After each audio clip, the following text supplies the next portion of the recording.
On this episode of The Hugh Life, I venture into the Fifth Ward for the first time ever and discover a beautiful, historic church dating back to 1865.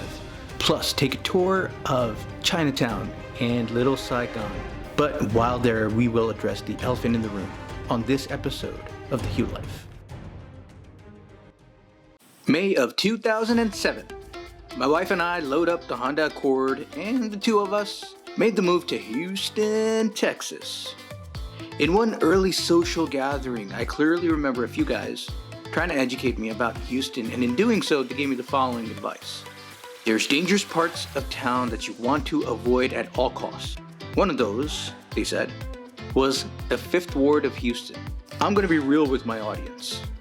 I actually listened to those people. 14 years of living in the area, and this is my first visit to the Fifth Ward. And honestly, I wish I'd done so much earlier. Welcome to the historic Fifth Ward of Houston. We're betting on the nickel, and you should too.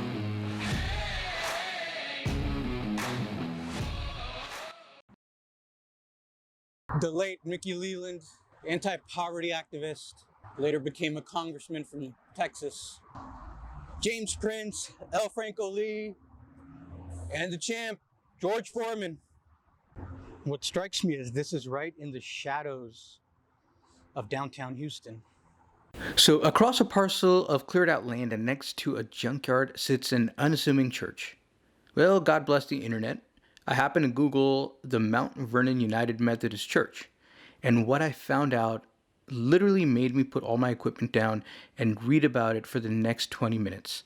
Here is a summary of the incredible historic church. Uncle Toby, a black minister, was given permission in 1865 by his slave master to build a church and a house on 1 acre of his property. Well, the 1900 storm came through and the church was destroyed. And then members salvaged pieces of lumber from Vine Street property. So shortly after the storm, the trustees purchased a lot on Jensen Drive and Burnett Street, and that is where it still stands to this day. You know, I start to realize we often look at different neighborhoods with the same stereotypes that we look at different groups of people.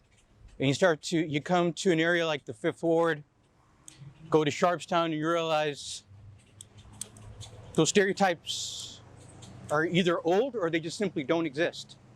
And any Texan who can trace their roots back several generations truly fascinates me. In Sugarland, just outside the city of Houston, I met up with Eugene Howard of the NAACP Justice Committee here in Texas. My family originally came here in 1870 after the Civil War. I'm a seventh generation Texan. Our family has been here trying to build and contribute ever since. My grandfather, Paul, his son, built the first school for African American children to go in the early 1900s. My grandfather, the man that raised my mother, who was also a war veteran, was a forklift driver for this very company, Imperial Sugar, at this very building. What makes us greatest together? We have these four common links. We all breathe the same air. We all inhabit this small planet. We all cherish our children's future, and we're all mortal. We understand this meal called gumbo. And in gumbo, for those who don't know, gumbo is this great dish that you can have.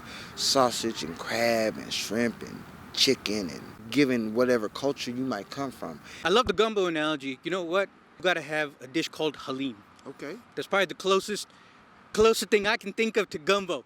It's basically a dish where, you know, South Asian people, we take everything we can find in the cabinet, everything we can find in the freezer, we mash it up together and we put it together in a bowl and we serve it to you. So next time you and I, we meet for halim. Yeah, I'm gonna hold you up to that. I look forward to learning. Absolutely. And it's always food. Food's great. Another incredible story, another incredible Houstonian, and more talk of Houston being like food.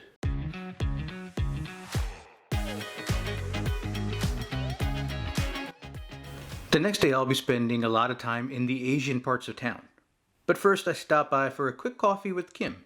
Kim and I are friends who got off to a rocky start when we were on opposing sides of a local school issue. And to make matters worse, the local news superimposed my name when Kim was speaking. And yes, they misspelled my name. Such is the story of my life. Anyway, Kim and I have grown to become friends and often chat about Houston. Today we talk about race relations. And I was born Parliament. here. I've lived here all my life. There is still obviously segregation, and I believe that you have included stories and stuff I've seen maybe from the Fifth Ward, for example. Sure. That's an area that I was raised. You just don't go there. Absolutely. I've been in Houston 14 years, and the first time I was in the Fifth Ward was the day I went there to film. And how sad is that? It's very sad. The closer you are, the easier it is to get to know people, and the easier it is to kind of shed some of those, maybe even, and I don't want to call them natural instincts because I don't think they are natural instincts. I mean, they're taught. I think we're a very welcoming city. I think we're very proud, especially as natives, even the people who are adopted and got here as fast as they could, people like you. Absolutely. And with that, it was time to make my way over to Chinatown, Houston. Huan Ning, welcome to Chinatown, Houston.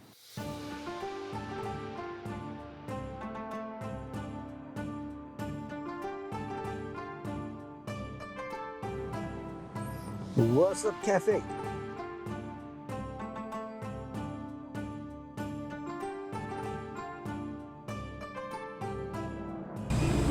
Hell, Benkin, what is up with that? And who is this guy? One thing I always love about our ethnic communities is that we love to stick to some of our brands from back home. So you got Colgate, Crest, and then back home brand of toothpaste. Hello. The famous Mitzi Dancing School from America's Got Talent fame, representing H-Town, Chinatown. Now, what a lot of people may not realize is that the areas west of the Beltway are actually more Vietnamese in their cultural heritage. Chào Kang, welcome to Little Saigon.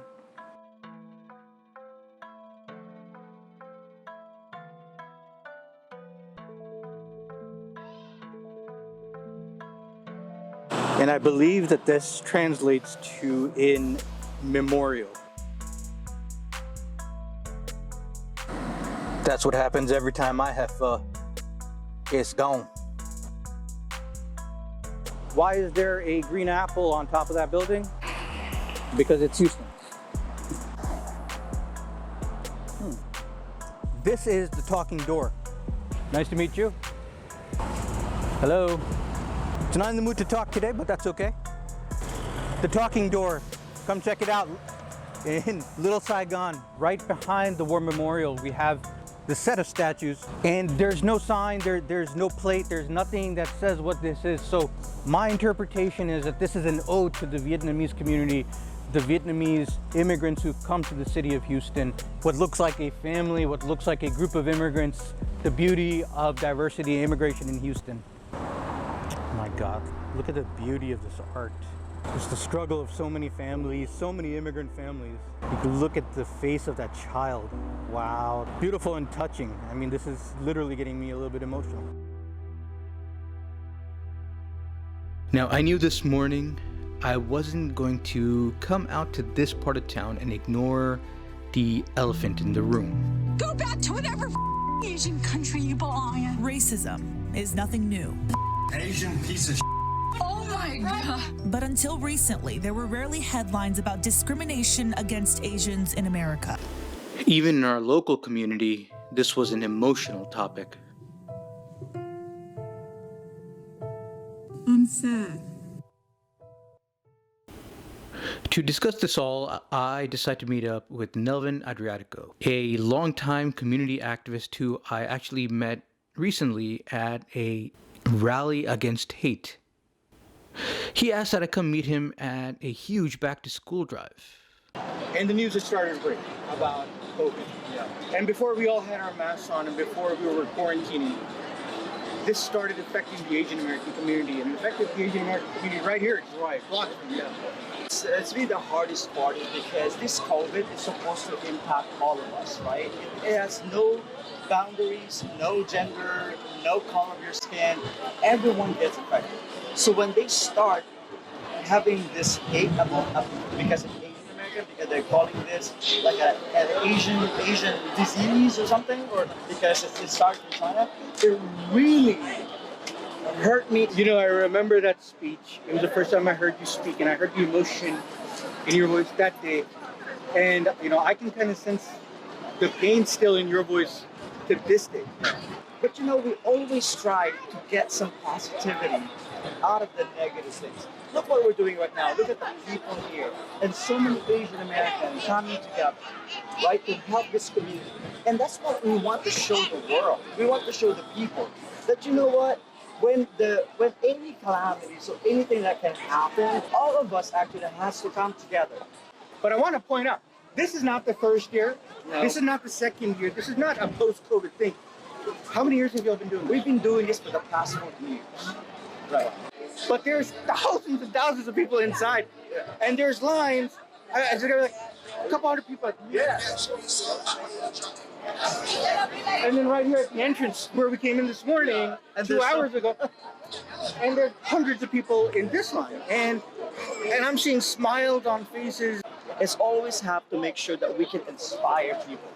Even during COVID last year, a lot of people told me, because I was so scared, but as long as people come together and work as one, nothing is impossible. That is Houston. That is like when I first moved here, I remember the first job interview I had, and I said the one thing I noticed about Houston, it's a can-do city. Yeah. We don't talk about it to the rest of the world like Dallas does, but we make it work over here. Here, guys, I've seen nothing but smiles from you guys, the volunteers, the people.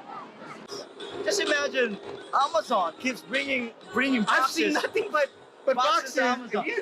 There's nothing but boxes from Amazon coming in. That's a lot of paper cuts right there for your volunteers. Spend a little bit of time with us. Yes.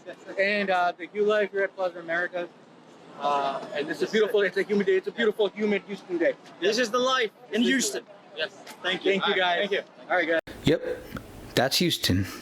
Through the pain, through the suffering, through the hate incidents, people like Nelvin and so many others like him decide they're going to give back to the community. They're going to find ways to get together, and they're going to find ways to bring Houstonians of all walks of life together and show positivity and show unity. And they got it done. That's how we do it. That is the Hugh Life.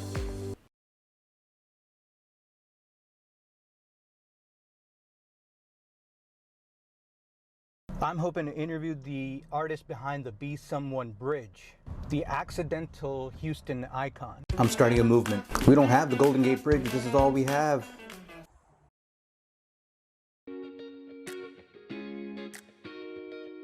I'd be lying if I said I wasn't a little bit scared.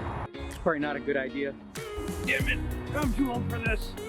And the Be Someone part is several lanes. There's some spooky stuff right here, like the Blair Witch Project. I'm gonna keep walking towards the bridge, and hope to God I don't get shot. If you're watching this video, chances are I made it. Don't try this at home.